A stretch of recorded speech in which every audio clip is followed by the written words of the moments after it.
Okay. Yan. Okay mga kapitik. Good morning po. Ngayon po, magluluto tayo ng lunch, no? Maulan pa rin. Maulang Monday pa po, mga kapitik, no?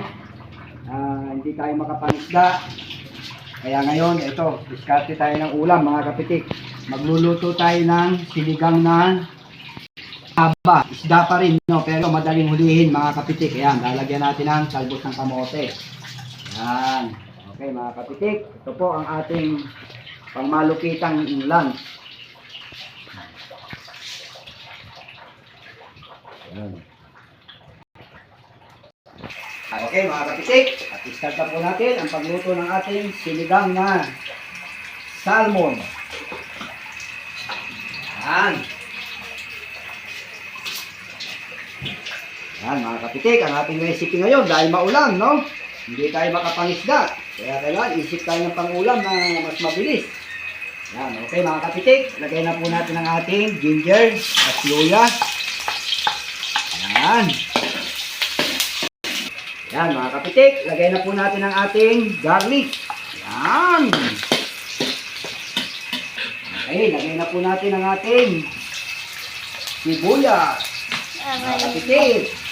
Ayan. Palabasin natin ang aroma. Ilagay na po natin ang ating talbos ng kamote.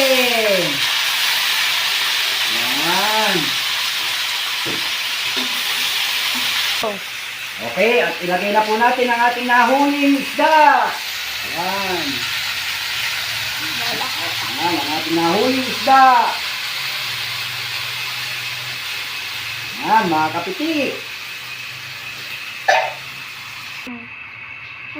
Yan, lagyan na po natin ang pampalasang asin. Okay, mga kapitik.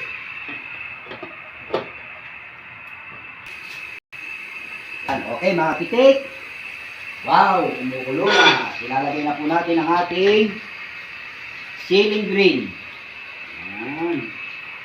Yan, dagdagan po natin dahil paborito ko itong ceiling green. Yan, mga kapitik. Okay.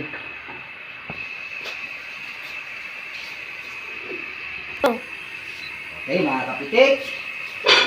At lalagyan po natin ng yan, mga kapitik, oh, magic sarap po. Baka naman. Ha? Yan. Yan, konti lang po magic sarap. Yan, Ajinomoto. Baka naman. Luma na yung aking apron. Okay. Yan po, mga kapitik. Yan ang ating sinigang na salmon, no? Yan. At sa lahat, mga kapitik, lalagyan natin siya ng nor sinigang. Yan. Yan po ang mabilisang technique, no? Sa panahon ng tagulan. Yan. Try po natin yung isang maliit. Tikman natin kung okay na yung asin niya. Yan, mga kapitik.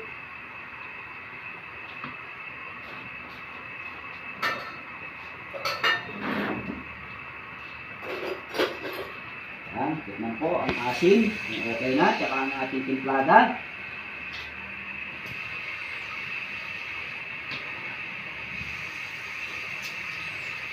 Wow, the best. Sarap.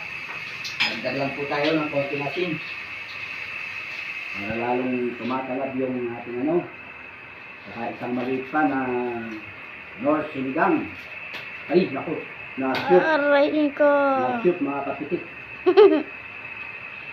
Na-shoot ang ating sinigang. Pagdagal lang po natin para masarap yung asin. Yan. Okay. Okay na po yun.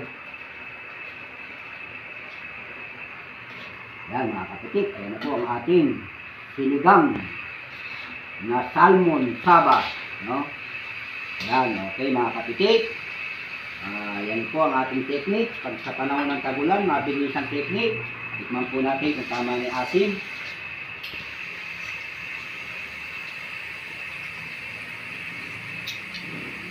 Wow! Okay, the best mga kapitik. Okay po mga kapitik. Ayan na, no? Ayan na po ang ating salmon sa mabilisang tanghalian, no? Ayan, nilagyan natin ng gulay.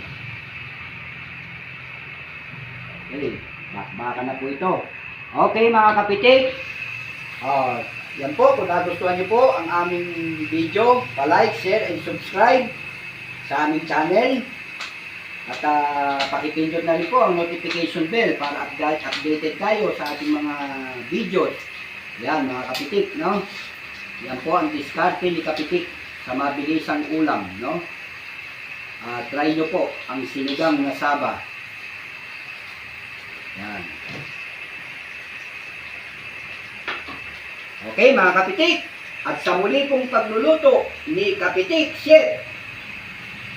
Bye-bye!